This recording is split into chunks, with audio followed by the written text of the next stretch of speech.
here, Abundant Life Tarot. Thank you so much for joining me. We are doing a full flip through of the Mystic Palette Tarot by Ciro Marchetti. And admittedly, I don't have any Ciro Marchetti decks in my collection anymore. However, one of the very first decks that I ever connected with, like truly felt like I was really getting tarot and really understanding it and readings that were making sense, was the Gilded Tarot by Ciro Marchetti. And it's near and dear to my heart. I ended up giving that deck away to a young teenage boy who was curious about tarot. We were all on a camping trip. He was like a family friend, and I gave it to him so he could practice with it. So this is now my second Ciro Marchetti deck, and I will be honest, I was grappling on whether or not to get the indie version, which is still available on the creator's personal website.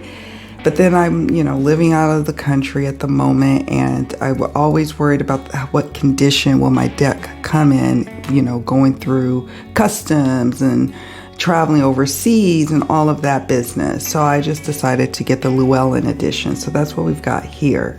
Now, starting off, I will say that I am mixed feelings on the box. Now, I do know other decks by this creator for Llewellyn are also in this similar style box. And I'm grateful for it because, hey, it kept the shipping costs down. Do we really need a luxurious box such as what we normally get from Llewellyn, right? This is, to me, luxurious. Do we really need that? Probably not, but I will say I was a little disappointed that it wasn't this one, the magnetic closure. But then on the other hand, I was relieved. So that's what I mean by mixed feelings, true mixed feelings here. All right, so this is the muted edition, okay? There is the first, the main edition, which is in color, and that is available also with Llewellyn, and I believe as an independently produced deck. And one of the main differences for the indie versus the mass market is that the indie is gilded. Although the box looks a little more substantial to me. There is no guidebook, by the way, which doesn't surprise me. I'm a seasoned reader now, so I don't necessarily need a guidebook to get around.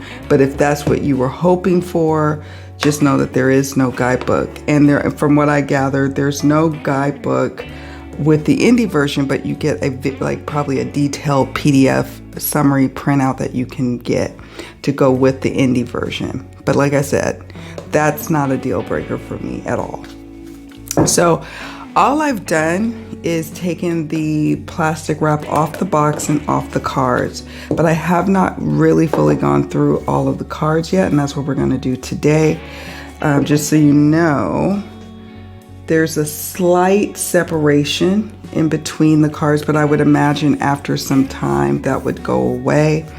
And they're kind of like this matte, soft matte feel. No gilding, but that's okay by me. And they're a little bit larger than your standard tarot. They're not huge, but they're a little bit more substantial. And let's see if we can compare.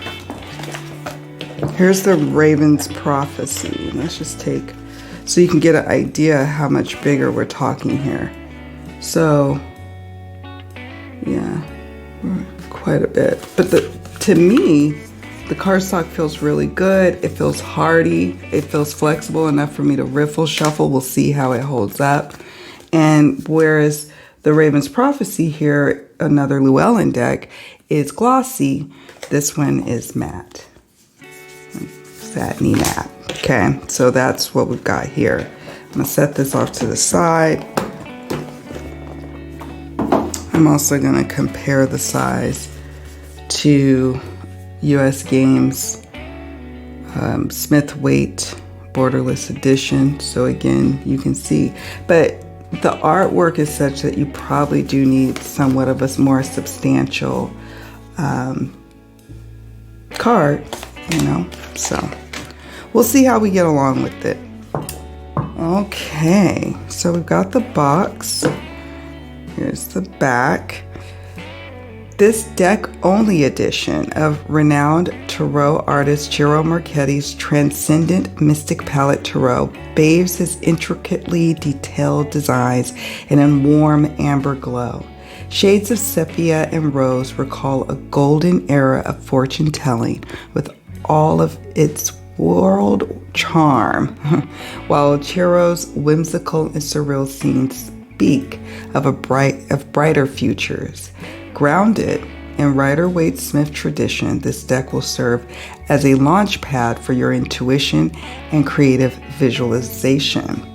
And this is a 78 card deck. I do find it interesting that this says this is a deck only edition. So maybe it's unbeknownst to me, I thought I was pre-ordering of the full deck. So maybe there might be something down the line that comes with a guidebook, a bigger box. I don't know.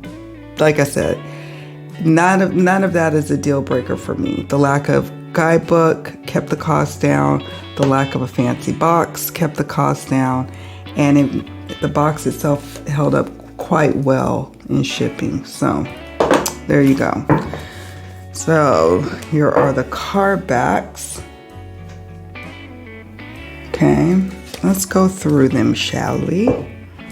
Let's see what we've got. I'll just bring them up to the camera so you can see them. Here is the Fool. I won't call out every single one,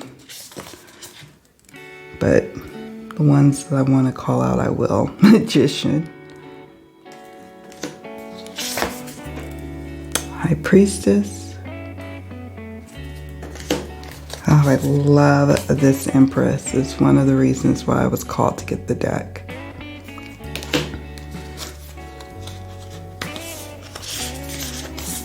Emperor.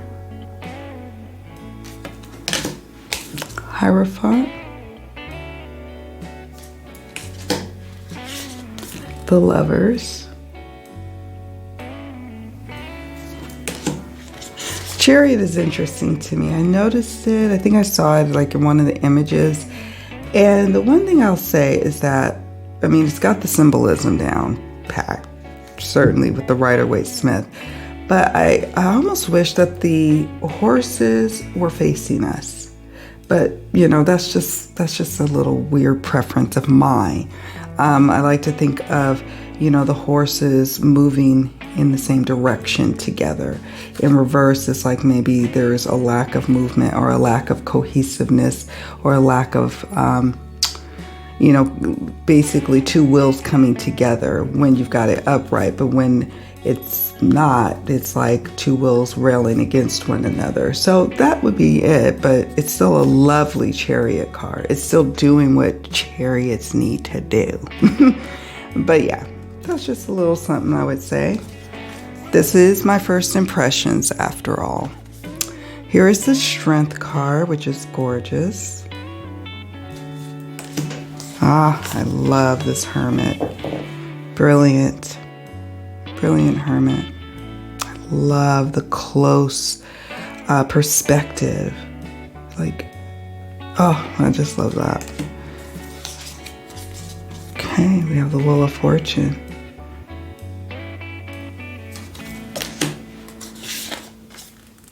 Justice.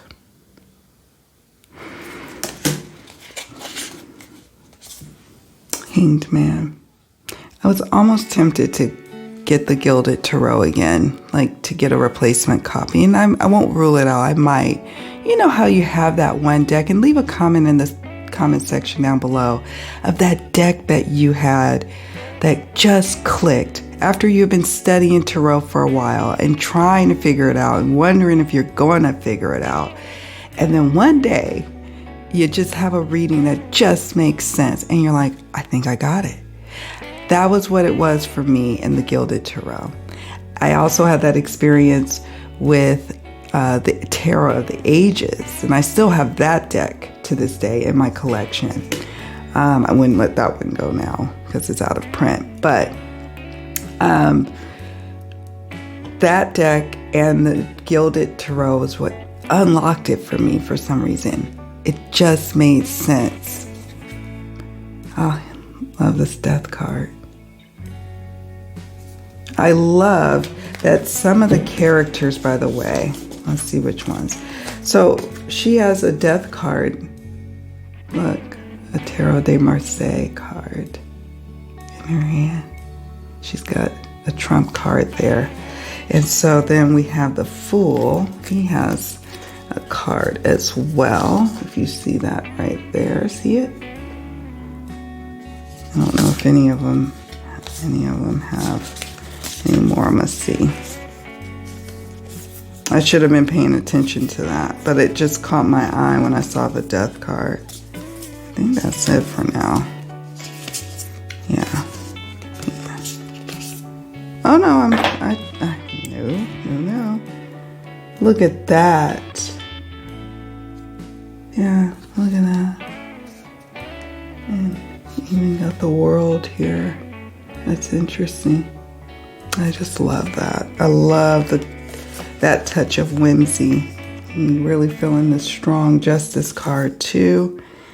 All right, so now we are back on track. I have to stop for a moment. Here is Temperance. Now, some people may struggle if they don't see the word temperance on there. There's just the Roman numerals. But, yeah, you know, I don't have a problem with that as well. I'm here for this Devil. I'm here for it. Here for it. Can you see it?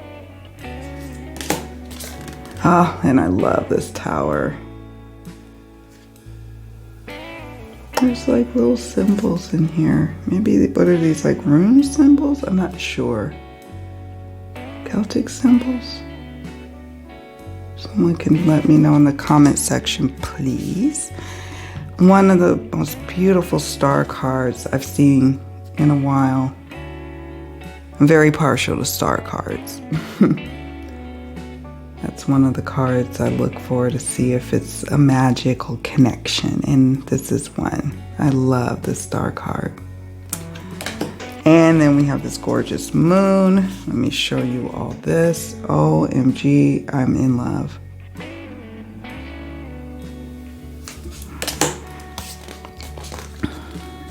Okay. The Sun.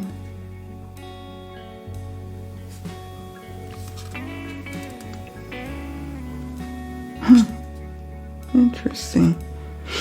I like this.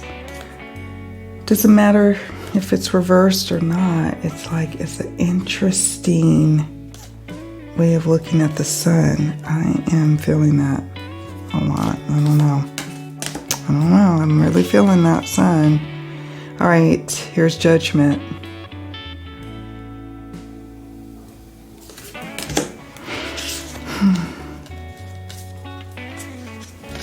And here's the World. Look at the Fool going on the little doggy. That's so cool. You can tell that Churro was really thoughtful in the symbolism of the deck, of the artwork. Here's the Ace of Wands, Two of Wands. Here's some nice whimsical energy here. That airship, I guess you call it, up there. Three of Wands. I like that there's a mix. It's almost like there's some cards that are kind of pippish. There's some cards that are very action oriented. You know, you're plopped down behind the person here, you know, on this rock amidst water, right? And then there's that, like, the up close perspective of the Hermit and the Hierophant. I really like the different ways of how the artist tapped in There's something for everyone to appreciate about this deck, I think. Here's the 4, 5,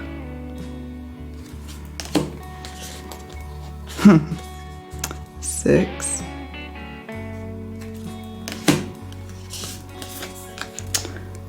7, okay,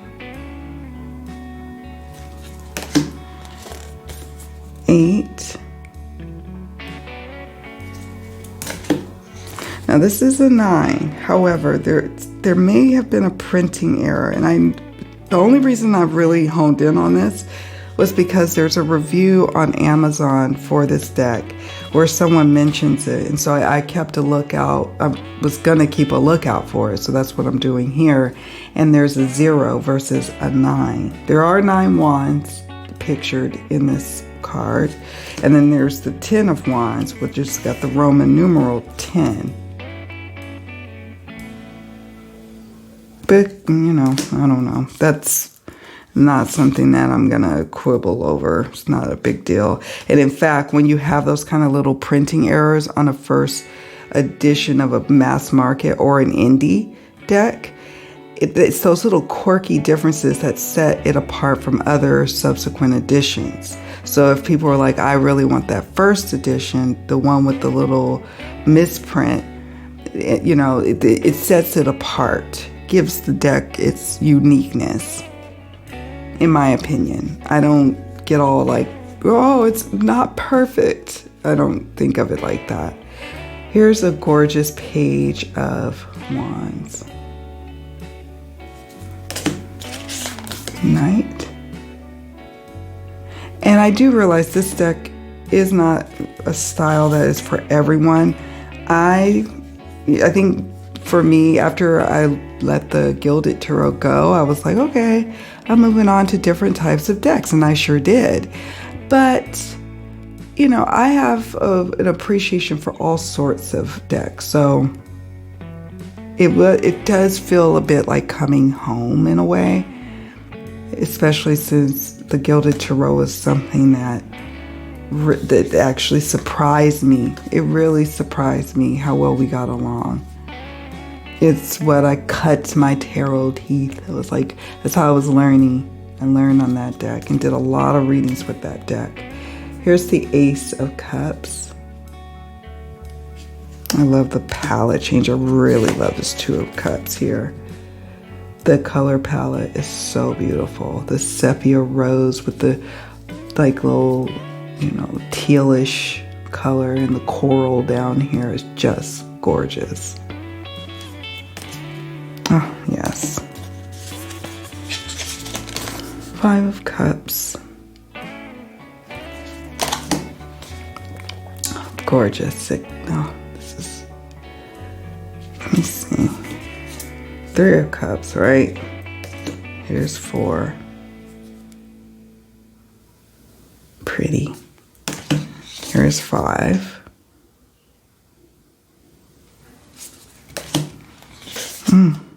6. Oh, just so whimsical, so beautiful. I love it, love it, love it. Oh. Okay. Here's the 7.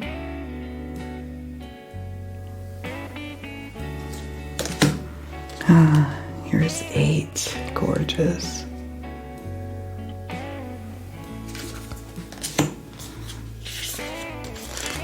Oh, I love me some 9. Look at that. See this? See that perspective change? Like now we are perhaps the one holding the cup, and I just really appreciate that. And these must. So if you're really into the symbols, you could, like, you know, expand on your readings and go deeper. 10 of Cups.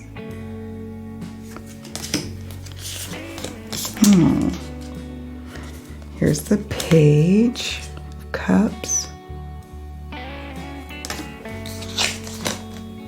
Knight.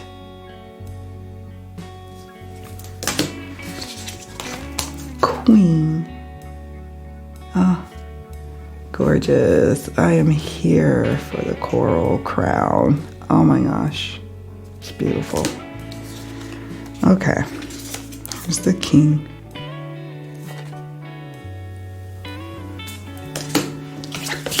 Here's the ace of swords. Two of swords. Three. Oh. Four.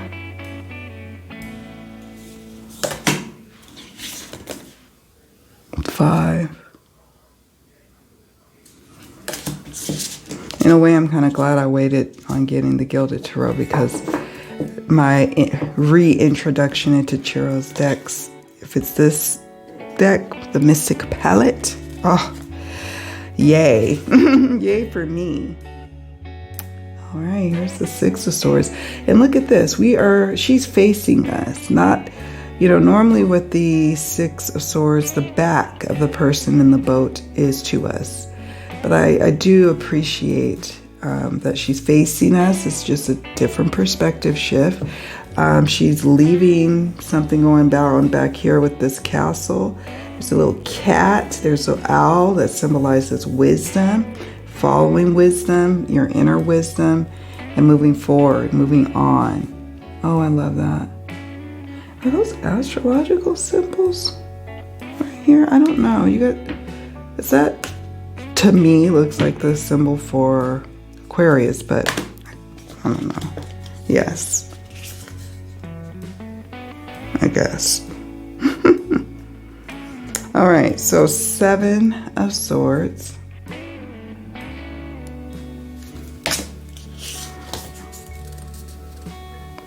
Eight. I love the 8 with the cage. It's instead of her, removing herself from this position, she's allowing this little red bird, I forgot what you call this, red bird, but out of the cage. Interesting. Okay. 9 of Swords.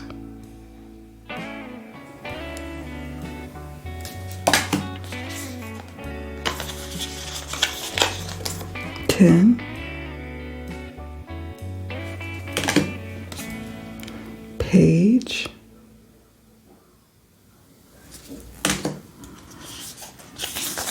Knight of Swords. Queen.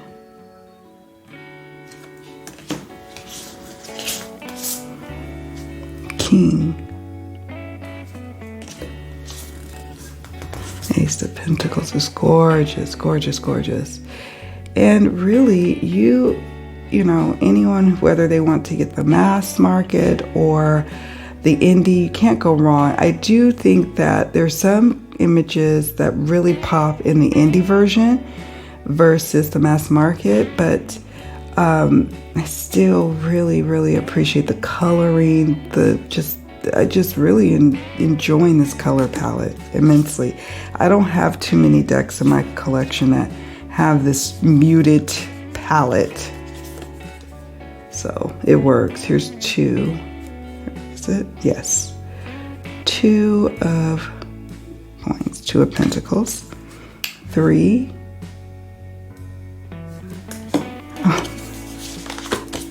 4.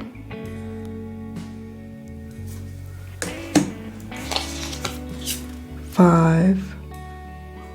Curious to see what kind of readings I'm going to use. I think I might even do a deck interview for this deck. I don't always feel called to do a deck interview anymore because the decks almost talk to me on how they want to be used. But every now and then I'm like, I think I'm going to interview you. How about that? How about that?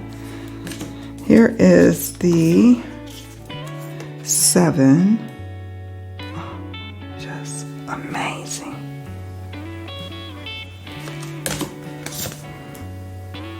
8,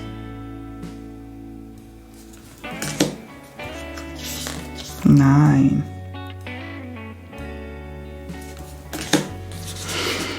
10. Oh, look at them blackberries. It just is giving. It's like, oh, it's so good. It's so good. I'm trying to think of like pairings of oracle decks that I would like to go with this one.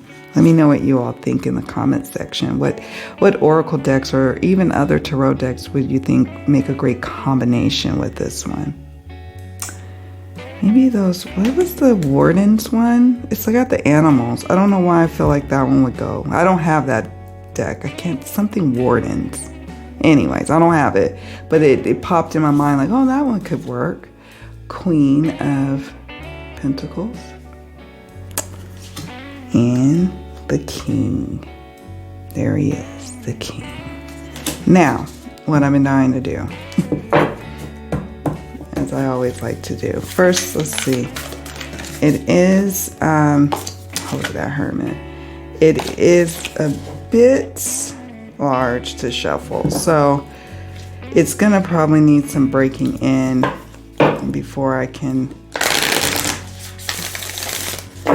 just start overhand shuffling, I think. And it might help to just shuffle separating it. Because it's that matte finish, it can be a little bit challenging at first until you break the cards in to shuffle them without them sticking. But I like that they got some give, so you could just riffle shuffle with no problems. Yeah. I'm afraid to try to do them all at once. Because we'll see. We'll see. Ooh. Oh, they do it. They do it. Okay. It's just now the overhand, which I use jumping cards. So if it's going to be a deck I work with as part of my pro readings with clients, it needs to be ones that I can hopefully get some jumpers. But what I usually do when I have a new deck and I'm not getting the jumpers is I will separate them and shuffle them in half. So we've got here, what is that, the reverse 4 of Pentacles, 3 of Wands, the Lovers, right in time for Valentine's. It's, I'm recording this on my birthday. And my birthday's on the 10th of February. And yeah, 10th of February. So Valentine's Day will be here before you know it. I really like this deck. It's going to take some practice with working with it because it is a little bit larger, but I could see my clients really appreciating it. This color palette is divine. So if I had one thing I would want to change about it, it probably would be if it would be a little bit smaller. Just a smidge. I know the artwork really does beg for it to be a larger card, but yeah, that would be the one little thing I would change. Yeah. Let's take one from the top, which pains me. The Magician. It pains me. I only like jumpers. All right, friends. There you have it. This is the Mystic Palette Tarot by Ciro Marchetti. This is a Llewellyn deck, and you can still get the indie version if you're so inclined, but I'm happy I got this one. Let me know what you think in the comment section down below. Do you have this deck? Were you curious about it before? And, you know, this is tipping you in one direction or the other? Share in the comment section down below, please. Do me a favor on your way out. Please don't forget to hit the like button. It helps me out. It really does. And subscribe. I appreciate you all for doing so. Don't forget to subscribe. Take care, friends. Bye for now.